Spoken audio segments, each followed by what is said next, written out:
Hey,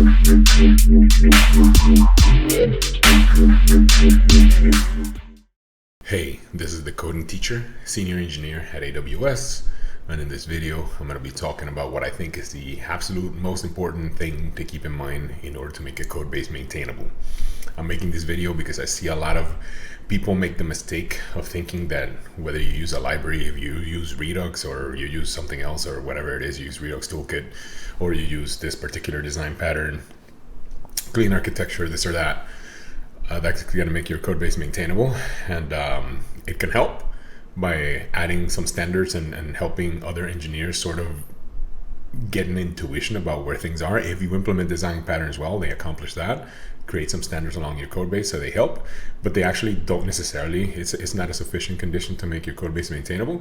And in this video I'm going to be talking about a concept called cyclomatic complexity, which applies to functions individually, but I also see an analog to that concept that applies to the code base as a whole.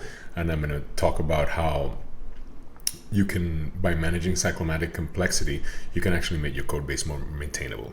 But before I get into all that, please hit the like and subscribe button so I can stay motivated to bring you more content. There's this concept called cyclomatic complexity. It's also known as McCabe complexity, and I got the Wikipedia page for it up in here. It was invented by Thomas McCabe in 1976, or postulated, discovered, whatever you want to call it. And it's basically a measure of the number of different paths, execution paths for a particular function. So if you have an if statement like this one right here, if C1, F1, else F2, and if we look at just this right here, there's two independent execution paths, right? And now imagine that we added a nested if statement right here. So like if we had if C2, F1 in here, instead of this, if we had if C2, F1 without an else, now we would have three possible execution paths, right? So like when C1 and C2 are true, then F1 runs. When C1 is true and F1 and C2 is not true, then F1 doesn't run, and then F2 might also run. So there's three possibilities there. And the more nested ifs that you have, the more for loops that you have, the higher your cyclomatic complexity tends to go. That's basically kind of like the gist of it, the mental model that if you take nothing else away from this video that you can get. Nesting ifs is bad. Essentially, it adds a lot of complexity and more code paths to your code. But even without nesting them, if we look at this example here, let's look at what the cyclomatic complexity is, and the way that they define it is with a graph, right? So this node right here, this little red node right here, is the very beginning of the function, so like before the if statement. So like if there were some code right there, that's this node, whatever that code before the if statement is. So now we have this first if statement, so it's two branches, right? So if C1 is true, you're gonna run, let's say this one, F1, and this is F2 right here, when C1 is not true. And then you merge back here into this node, which is the code between the if statement. So like in this case, there's nothing, but there could be some additional stuff right here, and that would be what's running in this node, and then it branches again. And then this is, let's say, F3, and this is F4, and then it merges again, and that's what after that second conditional, whatever code is here. Again, in this case, there's nothing, but there could be. So if you look at that graph, the number of, they give you a formula to compute the cyclomatic complexity based on the number of edges, and it's right here. The cyclomatic complexity is the number of edges minus the number of nodes plus the number of connected components. So in this case, there's only one connected component, and like another connected component would be if there's like a totally separate module of the application that doesn't get invoked in here. But yeah, so they also give you some ideas here about the magnitude of cyclomatic complexity. They postulate that, where was it again? Yeah, so if 1 to 10 is a simple procedure with little risk, 11 to 20 is more complex. And even Python has with PyLint, they have a tool where it can measure the McCabe complexity of your function. Actually, no, I don't think it's, yeah, it comes bundled with PyLint, but it's also an independent thing. And it can measure the McCabe complexity of your functions and warn you, or even fail the build if you have a function that's too complex. And you can specify what complexity threshold you want to set up. So anyway, like this is a really useful I guess concept in order to understand the cleanliness of a particular function. And you should definitely try to write functions. When a function is too complex and too hard to reason about, it's usually because it has a high cyclomatic complexity and there's too many execution paths for anybody to keep in mind at the same time. So I actually happen to think that this is a really important concept in software engineering, not only at the function level though. So it actually, I rarely hear it being talked about, and I actually think that it's super important at the function level, but it's also even more important at the level of the entire code base. So that's the main point that I want to make in this video, that the same concept of cyclomatic complexity also applies at the level of the code base as a whole, and it's one of the most important things that you can manage in order to keep your code clean. So that same little exercise that we did right here with this graph, you can actually do that for the logical and file structure, the logical structure and the file structure of your code. And if you do that, if you think of your program execution as a tree of function calls, and you represent each function as a node in a graph, and you have a very complicated graph, that's going to be unmaintainable code. So I'm going to talk a little bit about how I think about keeping that structure simple. So if you look at the structure of your code base, let me switch over here.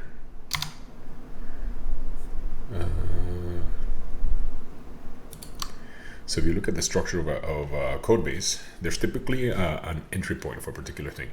So when you're hitting a backend application, for example, you're hitting a particular API endpoint. So like there might be a ton of more code right here, but like you're the user, and then you hit a particular API endpoint /API /whatever, right? And that hits a controller, right?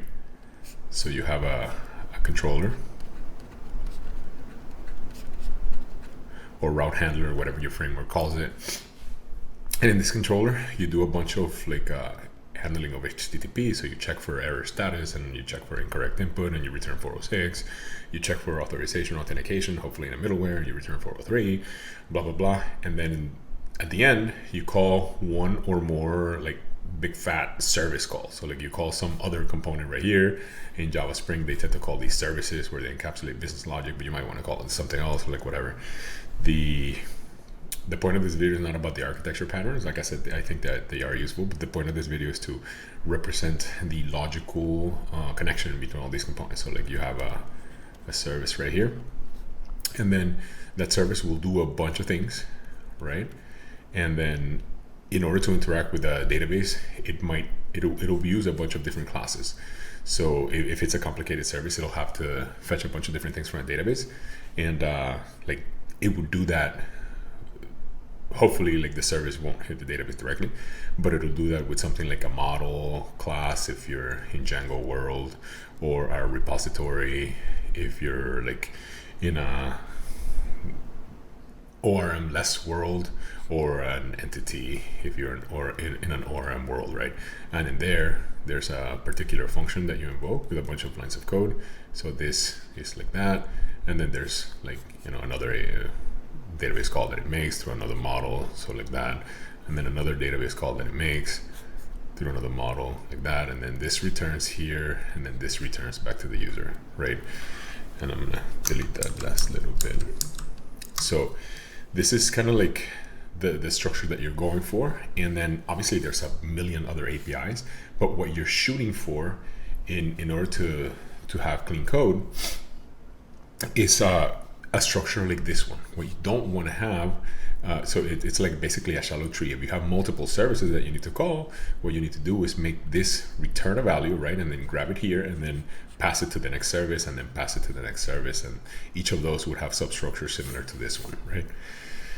So if you think about and that like tends to result in really neat code organization. Like if you can, this structure that I pointed out right here, you can see often there's backend code bases that have like hundreds of thousands of lines of code, and they're actually kind of easy to follow still. If you know the API endpoint that you're interested in, you can follow the code relatively easy. And I've worked with a bunch of code bases that like typically 3-4 files that you open, and you just read carefully what you're doing, and that's the max that you ever need to be looking at in order to understand the bug or the bit of functionality that you're trying to understand.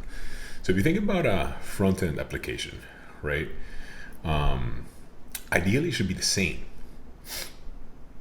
Your application should be organized in such a way that it's kind of like an API. So like if you have a React application, an ideal way to organize it is when you're showing a particular screen. So like React applications have more of a bigger entry point, if you will. So there's typically like a bunch of complicated stuff that you're doing in an initialize function, and that one is going to be pretty long, right? And that one gets invoked by a main container, right? So like I'm not drawing the main app container, but it invokes the initialize function, and then that same main app container then renders something, let's say like routes, right? And then the routes container has a bunch of subcomponents that it renders. So I'm going to draw it like this, right? And I'm going to draw only one of these. I'm going to draw this one. So the routes container renders all of these depending on what the client-side route is, right? And then this one, these would typically be container components. So like they'll have some click handlers, and they'll interact with your networking layer and stuff. So they'll handle the business logic, and then they'll render a view container, a view component rather. And then this view component, I think the ideal way for it to be is for it to render like a bunch of other containers like this, or other view components like this. So I think that this should be the shape of your component tree or your function call tree, if you will, if you're not talking about a front-end application. This applies to any kind of application, not necessarily front-end only.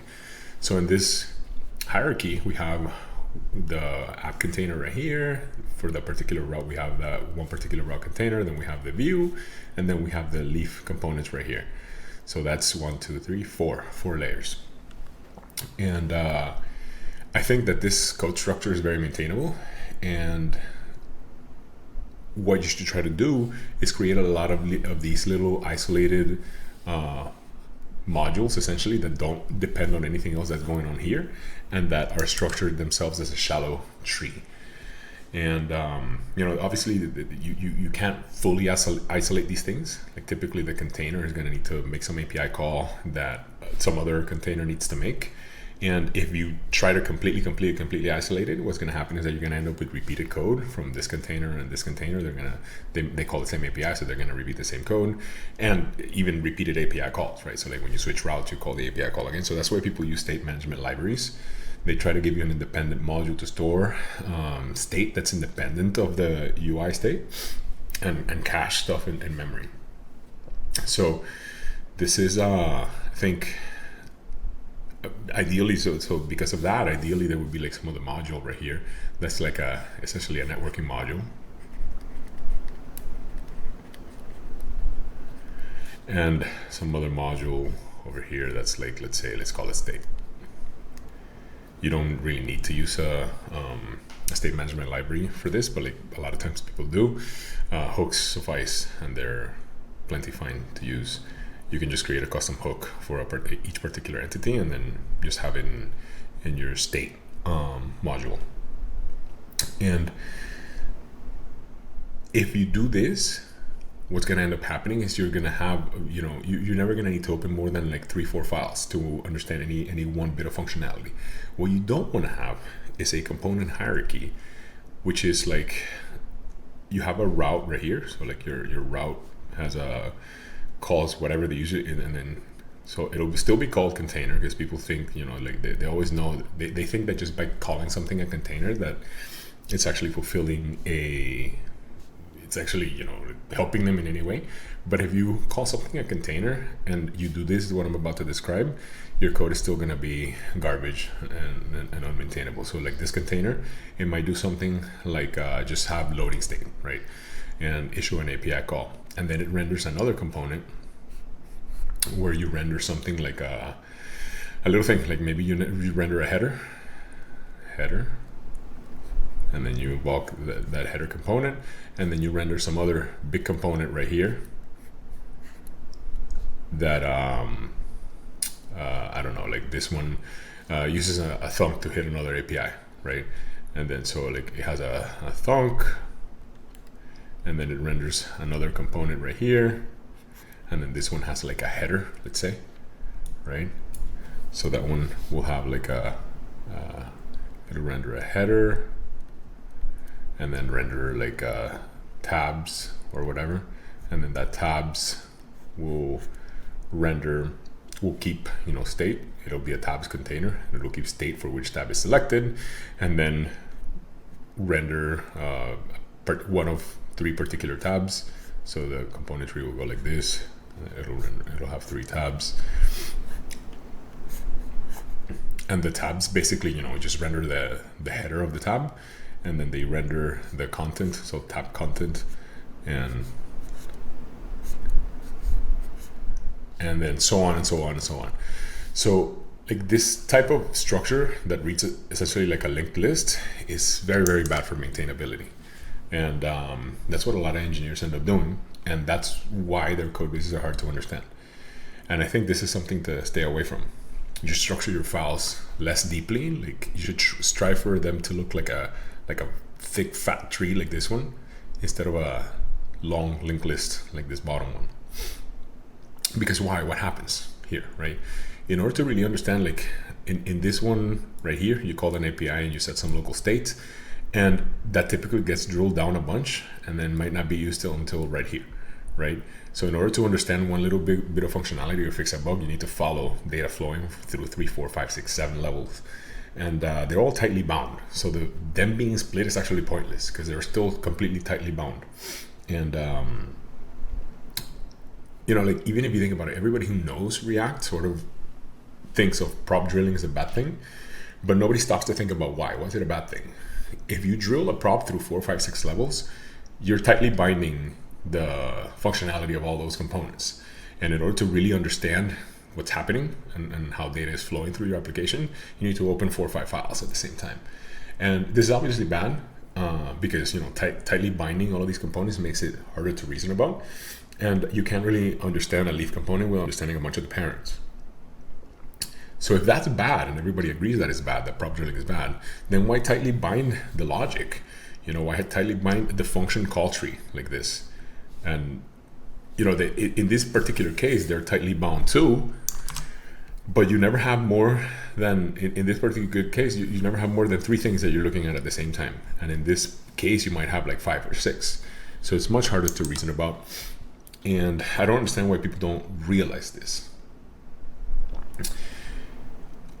I think that the reason why less experienced developers do stuff like this in the bottom is because of this irrational fear of long files. So they, you know, something gets to 200 lines and they start breaking it up prematurely and unthinkingly. In reality, you know, just because something is large, it doesn't mean anything. Like if you have a component, like let's say that this component is pretty large, it's 700 lines, you break it up into 10 components, each of 100 lines each, because, you know, as you break things up into multiple files, they'll end up, the line count will tend to go up because there's more boilerplate, there's more imports and so on. So if you break up a 700 line component into 10 100 line components, but they're all nested like this, they're all tightly bound together, you gain nothing. You essentially just complicated the code base more. And I think that this is why so many engineers end up falling into this trap, and I'm asking you and recommending that you don't do it. Breaking up files just because they reach some arbitrary length is not a good thing to do. And if you're gonna do it, wait until it's actually causing you problems. So like the file is too long to reason about, and at that point, then break it up, and then you're gonna be able to, so like if you have a very long file, you're gonna be able to break it up like this, you know, as a shallow tree. It's gonna be much easier to do it that way. If you break it up prematurely, you're gonna tend to end up with this pattern here at the bottom. And now there's one more thing to mention here, right? So like if you've been paying attention to this whole explanation, you're gonna have noticed, and you might be thinking, but yo, like if I just put everything into a single file, then that will be, and into a single function in a single file, then that'll be the shallowest logical function structure possible. And yeah, you'd be right. And that obviously would be terrible code. So how do I balance these two things? And my answer to that is that here's where we go back to thinking about cyclomatic complexity at the function level.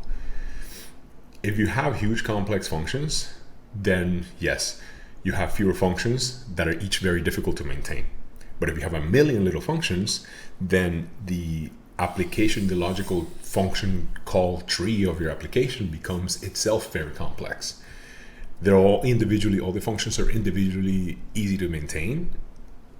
But the reality is that as a whole, they'll be very difficult to maintain because they'll all be tightly coupled, and no one function will do anything on its own. That's what will tend to happen in practice. Only in the world of theory land do you have like a million little functions that are all pure and all completely independent and decoupled. And that's where we need to think about trade-offs and balance those things out against one another. The more cyclomatic complexity you have at the function level, the simpler our logical function tree will be. But the tinier our functions are, the more functions we will have, and therefore the more complicated our function tree will be. So what I recommend is to actually basically start by trying to keep the tree as shallow as you can, like this. Write long components. Let this container get super large. Let this view get super large, and I don't even do this in the beginning. Just let the container get large. Let the view get large, and just let them be long and ugly. Once they actually start giving you problems to maintain, then you'll break them up, and it'll be much easier to break up in this shallow tree manner, because it's difficult to explain why, but once you have a long 500, 600, 700 line component, you can just grab a chunk of the top and turn that into its own little component. They grab the next second chunk and turn that into its own little component, and invoke them all from the original parent. So like if this one gets to be 700 lines, you can take the first 300 lines, create a component, the next 300 lines, create another component, and then just render those components next to one another instead of nested in one another. It'll be really easy to do, I promise. And don't fall into the trap of constraining the function length too early, because that'll lead you down this path down here of just a bunch of spaghetti linked list, tightly bound components that need to be read all in conjunction in order to be understood, and that sucks. So that's it for today. I hope that was informative. I'll see you all next time.